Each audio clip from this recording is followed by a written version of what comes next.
Hey guys, so today we're going to replace this old toilet in our guest bathroom with a new ADA compliant toilet. First steps would be purchase your supplies, purchase your toilet. The toilet comes with the wax ring, but what it doesn't come with that you may potentially need is a quarter turn valve and a new hose. On this one, you can see back here, I've got the water shut off right now to the toilet and it's not leaking internally. So this valve is doing its job. But a lot of times you may find that valve isn't able to turn the water supply off. It may not turn at all.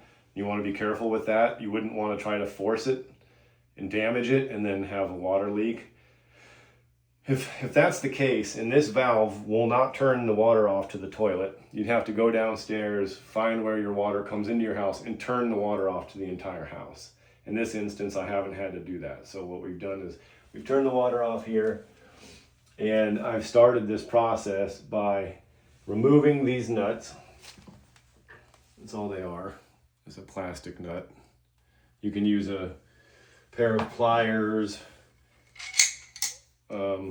or a crescent wrench. These are handy tools to have that you could use to do this. It doesn't take a lot of tools to do this job. I took these off with my bare hands. A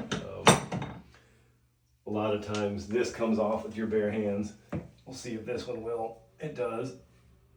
So really there aren't hardly any tools that are even necessary to do this job.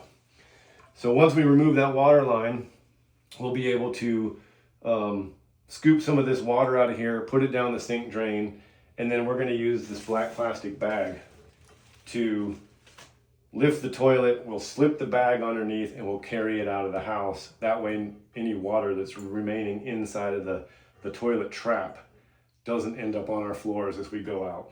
So what we're going to do now, taking the old toilet out, like we said, we slipped a garbage bag over the bottom, carried it out of the house so it wouldn't drip any water. I'm going to replace this wax ring with this new wax ring that came with the toilet. We'll just grab this old wax ring and try to get it out of here in one piece if we can.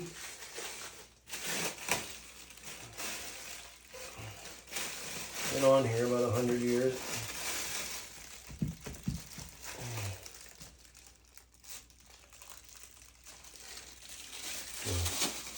Roughly one piece, maybe two.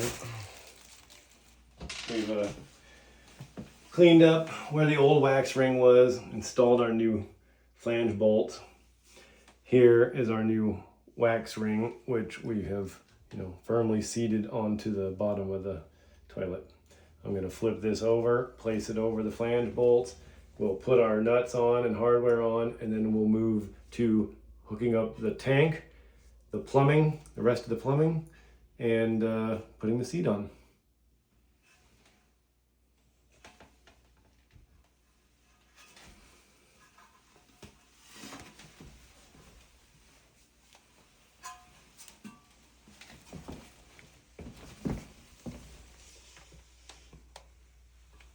Flip it over, try to line up your bolts.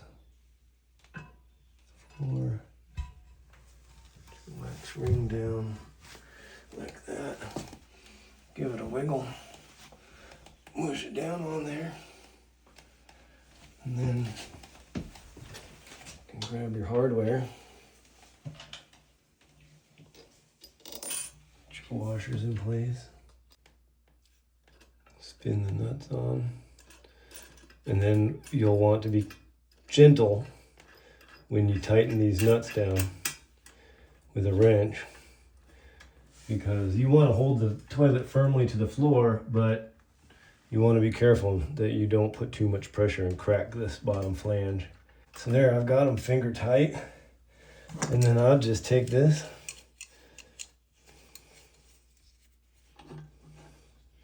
give it a little snug. All right, so one of the little details that I skipped here while we were going through this is that they give you these little covers. I stuck the washer down inside there. They go on here first. before you put on your nut. So then you put your nut on. Again, with the gentle torque. Just enough to keep the toilet snug to the floor. That feels pretty good. Then your caps just click onto those, like so. That's actually how you're supposed to do it.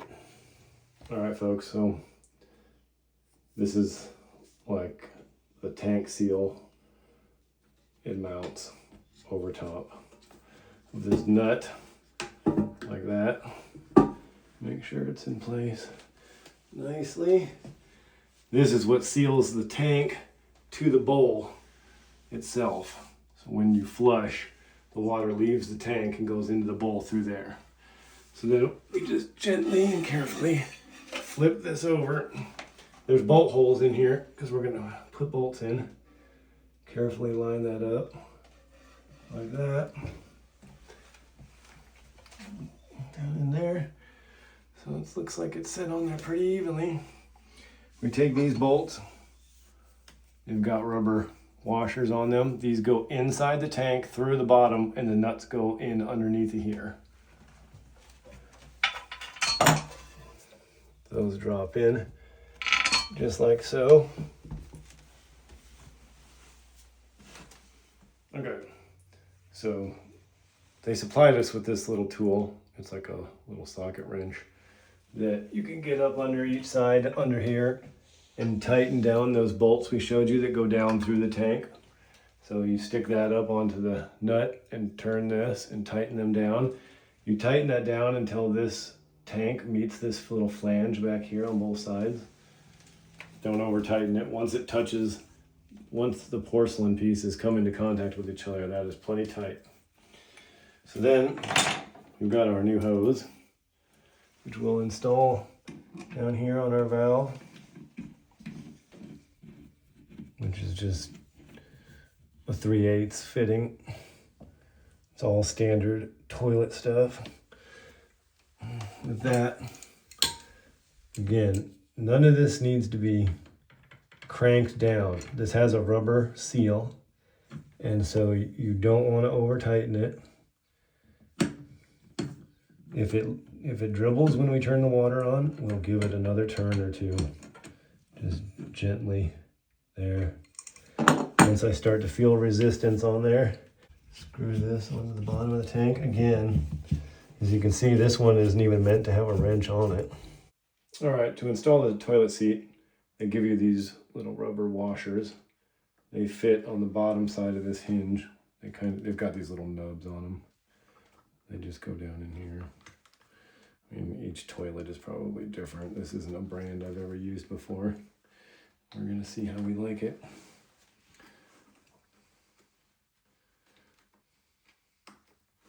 Like that. There. So those go in like that. And you carefully flip over. Oh, and then you have to pry these up and be really careful because they're really flimsy and they'll break off, and then you won't have a cover for your bolts. So carefully flip those open. Put this down over the holes like so. You go on there.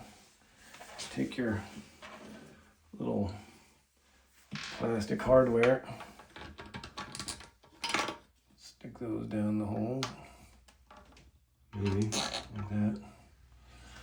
Then they supply you with these plastic nuts.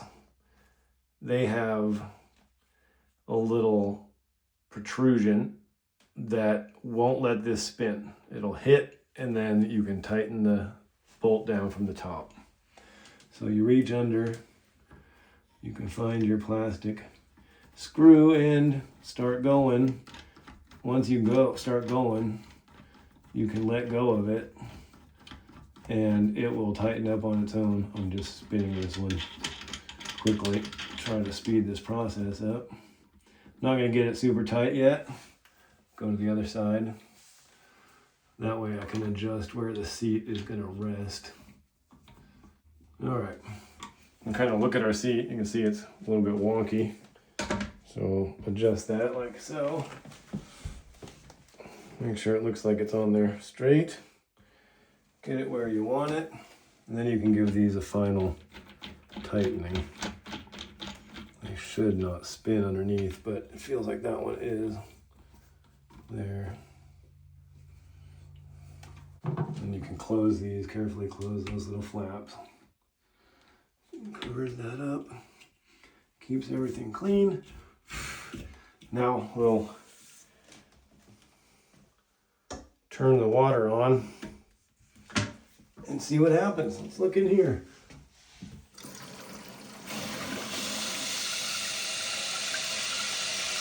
Let that fill up.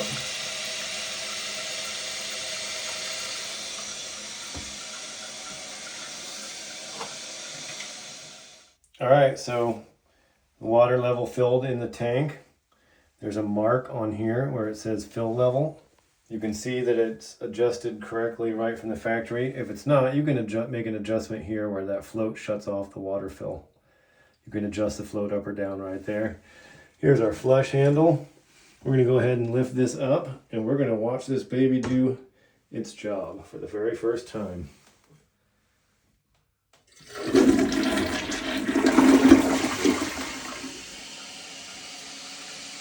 Oh boy.